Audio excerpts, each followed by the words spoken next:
Hello, everyone. Welcome to Academy of Astrology UK. I'm Rod Chang, and this is our second episode of Meet the Astrologer. And today I'm really delightful and very, very happy to have this famous, I shouldn't say, I don't like to say famous, to be honest, to have this great astrologer to come to have interview or chat with us. This is one of my, favorite tutor, favorite teacher, and also I think everyone knows her, Darby Costello. Hello, Darby. Hi, Rod. Nice Hey, to how are see you? I'm wishing it was summer, in the middle of summer, but otherwise fine. we are summer. Oh yeah, I forget we are in London, so Yeah, we are it's in the London. summer weather. Yeah, Yeah, like a exactly. 20-degree. Yeah, exactly. Yeah, and Okay. gray. Yes. Before we start, I have to quick mention because Darby is going to teach for our Mundane Astrology Series, the reading the past to navigate the present historical cycle as a teacher. I love this subject, and this is on the 10th of July, 2021 at 5 p.m. UK time. Later, we will talk about why Darby chose this subject, but this is a amazing topic because I personally adore when Darby talking about historical cycle. That was fantastic. Yes. So Darby, tell us why you choose this subject. I think it's quite interesting because when I invite you to talk. Give a talk about the mundane astrology, and you say, but I don't really do a lot of mundane astrology. Why you ask me? So, It's yeah. it's funny because it's true because recently somebody else mentioned mundane astrology and I thought, what is that? Mundane astrology. I don't know what got into me. It's just that when I was years ago, there was a different subject, psychological astrology, mundane astrology, I don't know. And I don't think of myself when I'm working with historical cycles as doing mundane astrology, because the word mundane means kind of ordinary to me. And so I forget that it's an actual topic, mundane astrology. Yeah. But you asked, you when we spoke the other day, you said you were going to ask me about sort of significant moments in my life as an astrologer. Yeah. And I can answer that and a little bit of that and this at the same time, because I think it was 1988 possibly, or 87, 88, Jim Lewis, the astrocartographer. Oh, yes. He came to London and he gave a talk in Caledonia Road, in this little place where we used to have all these talks. And it was on a historical period. And it was, he just, for an hour, that's what he talked about. He talked about the Uranus, Saturn, and Neptune that were coming up to be conjunct. Yeah. And he talked about the last time in 1306 and the time before that in 523, and the one before that in 60 BC, And at the end of it, I'd been doing astrology already for a very long time. And since the late 60s, but I walked out of there and I'd become absolutely fascinated with what he'd said. And I went home and I looked up these periods and I saw the connection. And from that moment, I became fascinated with where the outer planets are now, and where they were the last time like this, and the last time, and the time before that. And so that's what got me into it. And when Pluto went into Capricorn in 2008, and then Neptune went into Pisces a year and a half, 2 years later, I started looking back again really strongly. And so it was one of those moments that you don't know. You're just going to a lecture because you like him and he's quite nice and you've met him a couple of times and, and he's talking about something, it doesn't matter really because he's interesting. And you walk out completely opened up to a new world. I think I agree because we all have our kind of maybe somehow we have I don't know, am I using the right word, prejudge or something, or maybe sometimes we don't have expectation. That's it. And then we go to somewhere and then we get something new. We open ourselves to something. I have my moment like that, but I don't want to say it because somehow it very, very kind of judgmental me. And with some subject I still don't understand. But I think after that lecture, I was kind of, wow, open my words. So I like that kind of feeling. So that was one of your magic astrological moments. I know you've been astrologer for long time, and you've been teaching in CPA from 80s and become head tutor. Yeah. And then I think you have like a lot of work with CPA. I think your Astrological Moon, or one of my favorite book. Yeah, me and too. then the astrological element, fire and water, and then earth and air. Earth and air. Yeah. They are, to be honest, I mean, for some student, let me say that, or some astrologer beginner, sometimes they say, oh, that is beginner, that is too simple. Moon, God, everyone talk about moon. I don't want to talk about moon. Element, oh, wow. But fascinating, because if you start to study these kind of things, even the element, they really totally change your view of a chart and the astrology. And don't you notice also, I mean, I'm still noticing this, that suddenly you start thinking about something and you haven't thought about it for a while, or a client asks you about their something in their chart, their square of this or their planet there. And then afterwards you start thinking about it, and you go to places you never went before. Because even though the planets are always returning to their same places, they're always in different relationship to each other. And so there's always a new way of seeing something or thinking about something. And so that's why when Liz said to me, after I'd done the Progress Moon, and she said, what would you like to do next? I don't know. But I was always fascinated with the different fire, air, earth, water. What is the difference? And these notions that people have, if you have no earth, you're not very practical.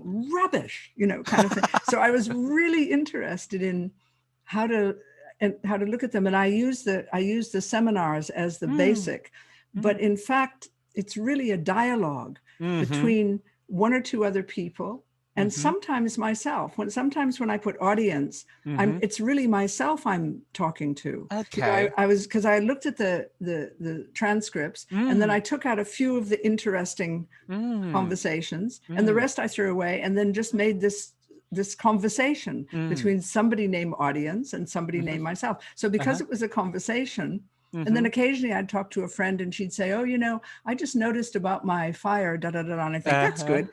And I'd put it in. So it became a really fun thing, to write. Yeah. But I think the element is really basic, and the moon also is quite fundamental, because I still remember our conversation a couple of days ago. I think it was so interesting, because you say recently you were quite busy because you gave a lot of lecture around the world, and then you say because your moon, a progression moon, move into Aries. Just into Aries. Yeah. And then I say, oh dear, that was the moment, because I also have my progression moon move into Aries. Yes, we discovered it. We discovered that, and that was the exact time when it moved into Aries. I get an idea, say, I want to do this Mundane Astrology Series. I start like a crazy, and I say, no, I have to do it, and let's kind of impose, kind of I have to do it. It rises up in you.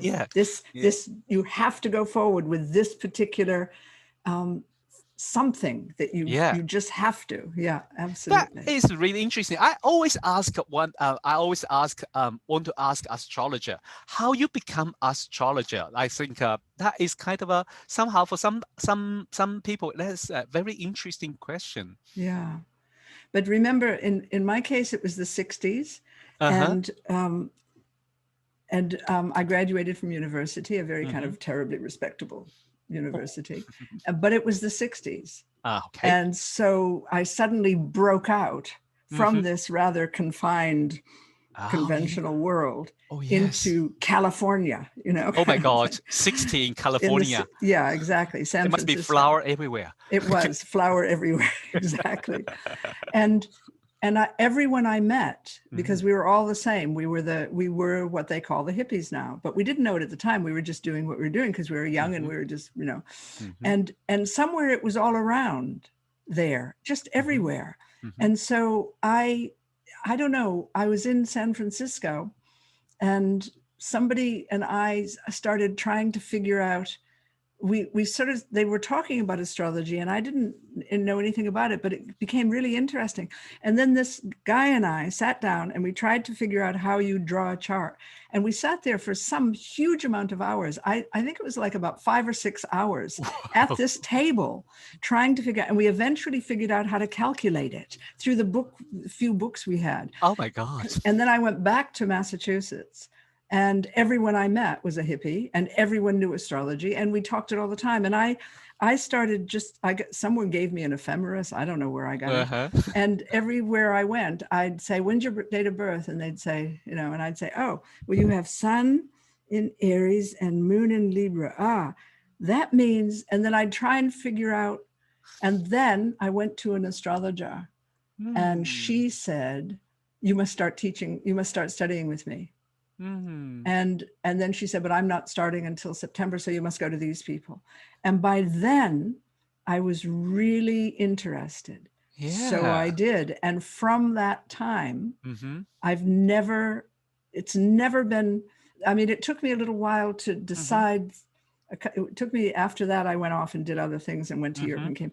But there was another point when I read, I've said this before, but I read Dane Rudar's Oh Pulse yes. of Life, Mhm. and I read it in a field in Vermont or New Hampshire somewhere. Mhm. And when I finished it, I cried. Oh wow. And I went into the house and said, I can't go on. I was going to go on for my MA and my PhD and do all Mhm. that kind Mhm. of normal stuff. Mhm. And I said, I can't, I have to study astrology. And that's when I found the people who taught me. And from that moment, Mhm. there's never been the slightest hesitation, deviation, Mm. confusion, thinking I should try anything else. Not a moment of it. Wow. Sounds like astrology is kind of from that moment, astrology.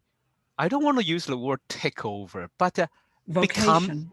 it It become calls you. It's a calls you become calling. yeah, it's a calling. That Yeah. is kind of a very fiery word, isn't it? Calling. Yes, I suppose it Y- is. Yes, yes. Because it's not everybody the same. I mean, if I think about how I get into astrology, I would just like, well, it's just because my father he like it, and then I think that's. But your things is so interesting. It become a calling, and suddenly you read a book, and you never be the same. You want to No. become an astrologer. Absolutely. I That, didn't want to become an astrologer. I didn't know that exists. I didn't really understand that. I had to learn it. It was that. It mm, wasn't that I wanted to become anything. I was, hmm I just needed to study it. I needed to know what he was talking about. He just mm, talked to, Dane Reed, that Pulse of Life is just about the 12 sun signs, nothing hmm else. But the idea, the way he was seeing, I wanted to study it. And so I hmm went to Boston and hmm found the best teachers that I could. Wow.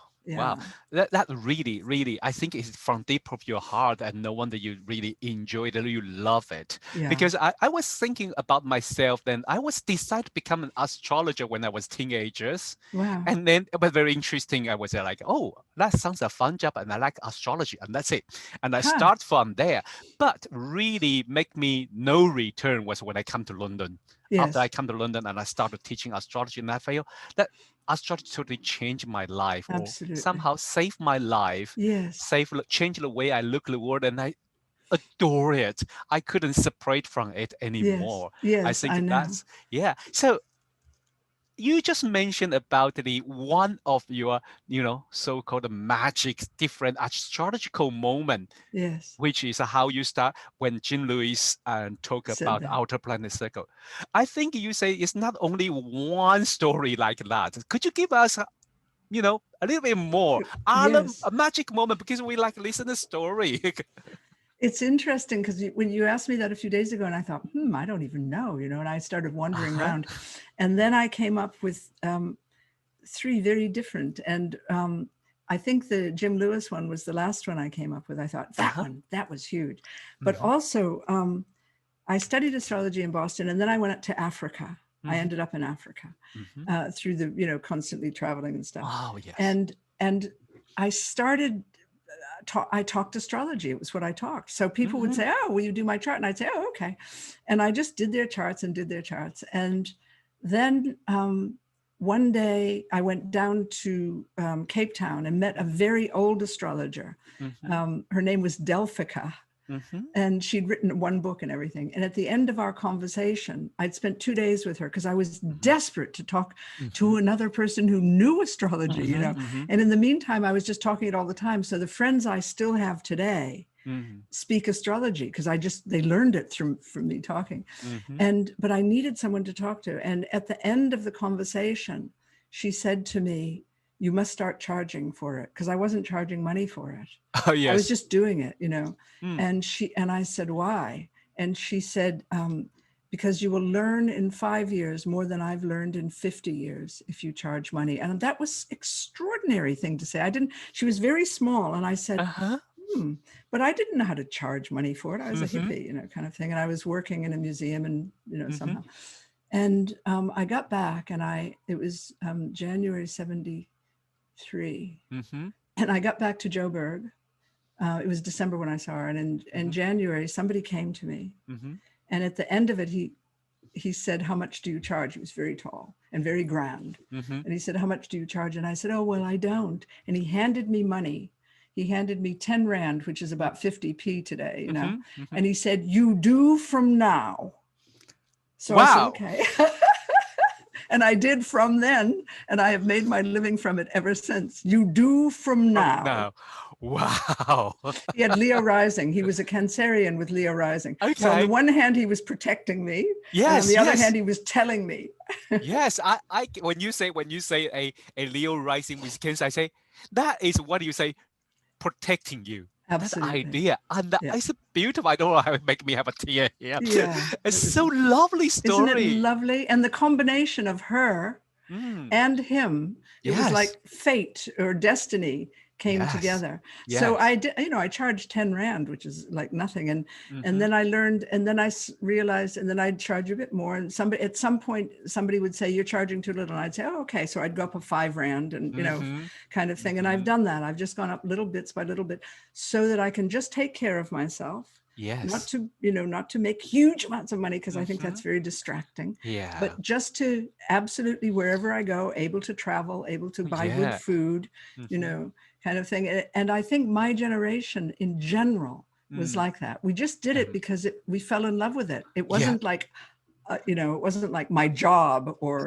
my career. I agree, because where I'm from, or the culture, my cultural background, my observation of it is one type is very interesting. Some of my students, no matter, or some of my colleagues, to be honest, no matter how many years they study astrology, they still don't want to charge people. They say, oh, I'm not professional. I don't want to charge you. Or don't give me money. Give me this money, donation to charity, then I read your chart. And I was like wondering, say, why? I really want to have a kind of a further discussion with them why you don't want to charge. But I think people have a different reason. But I think one of very fundamental idea in Chinese culture is you are given a secret from the sky, from the gods, so you should not charge money, because once you charge money, you take a responsibility.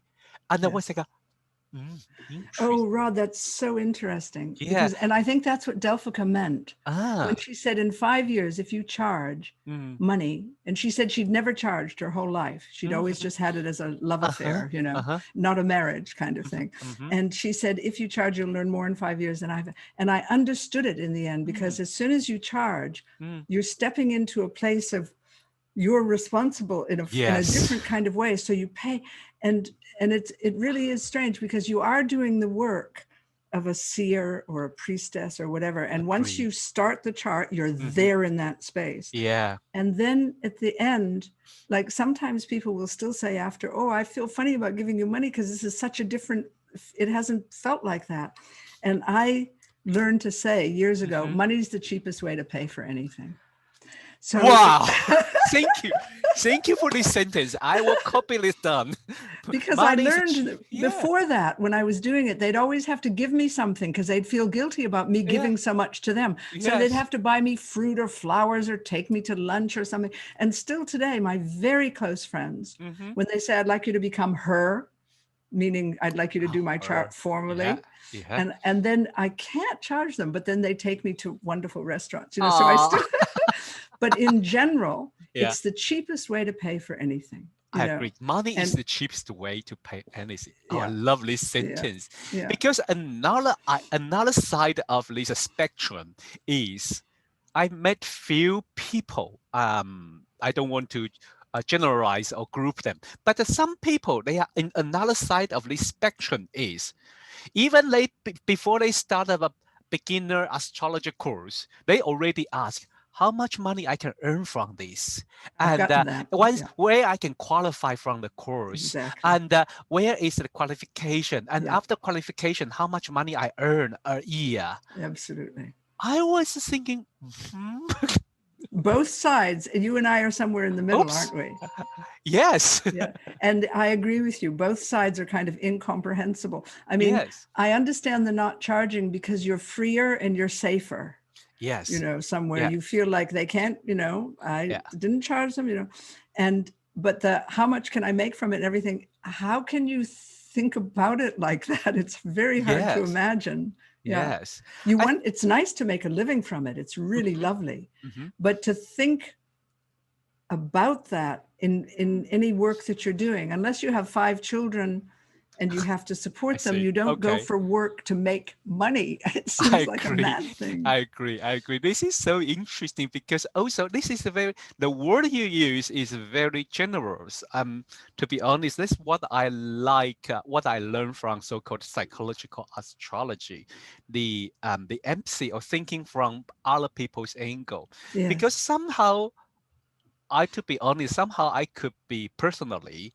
if I could be a little bit in my mind, could be a little bit like a judgmental. To be honest, it's like if I see something, I say, "Ooh, why are they doing that?" Yes. And thinking from my own view, and Yes. then somehow your word is like, well, maybe they have 5 kids Yes, to absolutely. to Yeah. they have look after. So that's the point. They have to think about money and take care of money. Yes. I think, but interesting is like when I receive those questions, I always would say, "Do you know there's other job you can make more money than become an astrologer?" Yes. Yes. Yes. I, I Absolutely. I do astrology. I study astrology. I become an astrologist because I really in love of it, Absolutely. and I couldn't separate from it anymore.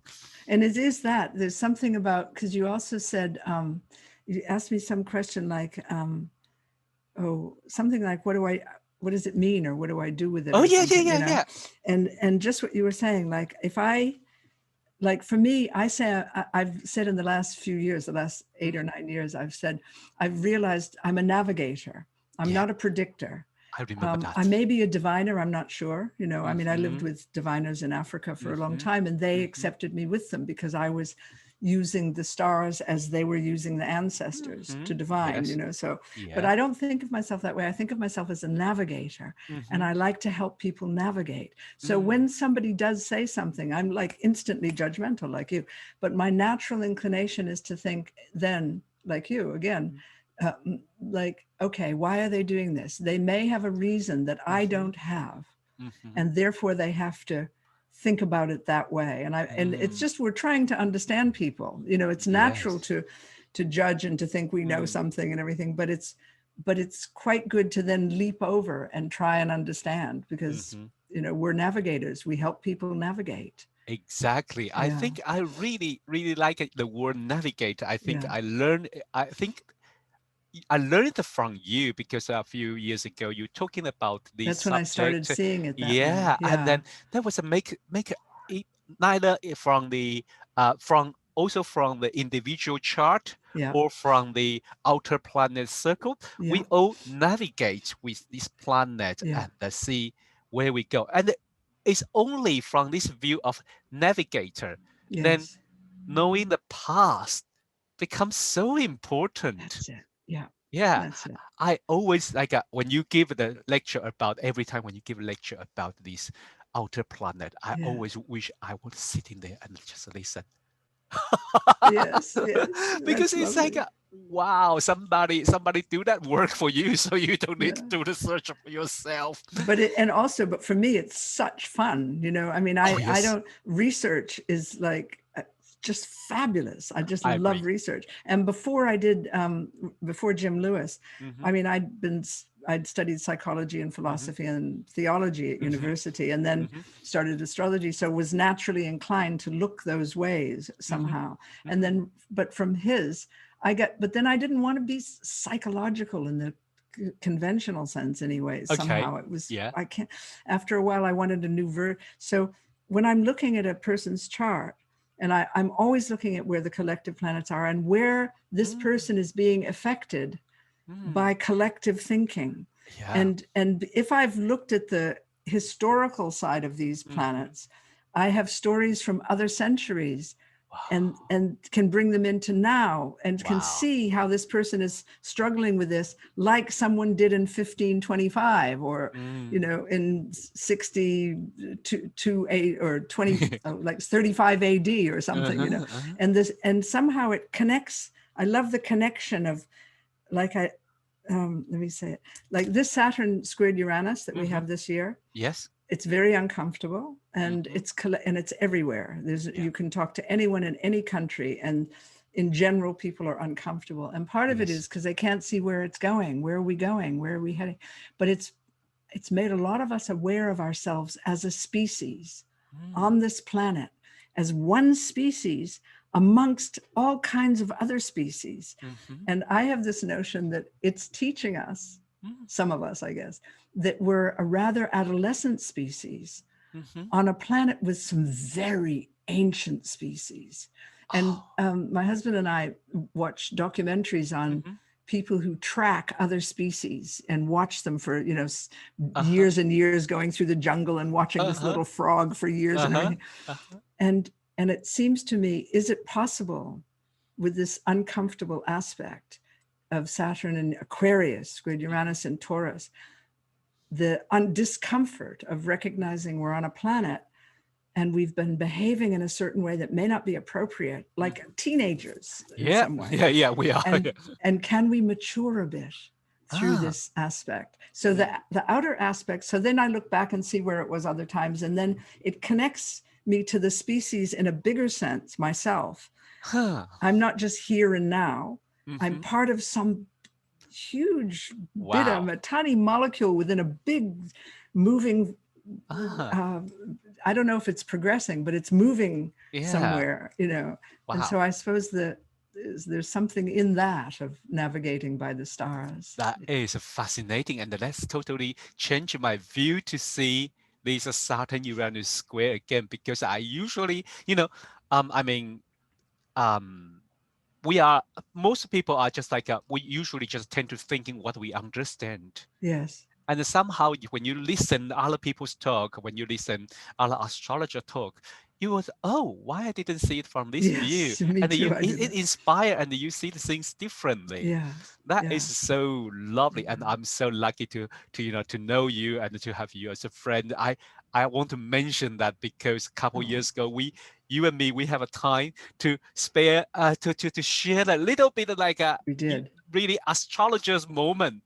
You know what, I have to say, I have this memory because Yeah. I said to my Pisces husband, I said, when I talk to Rod, it's like I'm talking to family, but in the best sense. And I remember a moment in Shanghai, Yes, exactly. and I said to you, why are we not going on the underground? We're always going in taxis. Yeah. And you turned to me and you said, you like us and you feel comfortable with us. If I took you on the underground, you would see a side of my culture that you would not like and you would not enjoy. Your family, and we take care of family, and I don't want to take you down there. And I thought afterwards, I thought with you and I Evita, you see. both, and it's true, there's a kind of a kind of feeling of another family, not in the sense of Uh-huh. ancestry, I see. but Yeah. in the Yeah. sense of some other feeling, Yeah. knowing Yeah. something. Yeah, Yeah. that was like, ooh. Yes, because I think the underground in Shanghai, that would be very interesting, especially, I think especially during the rush hour. Yes.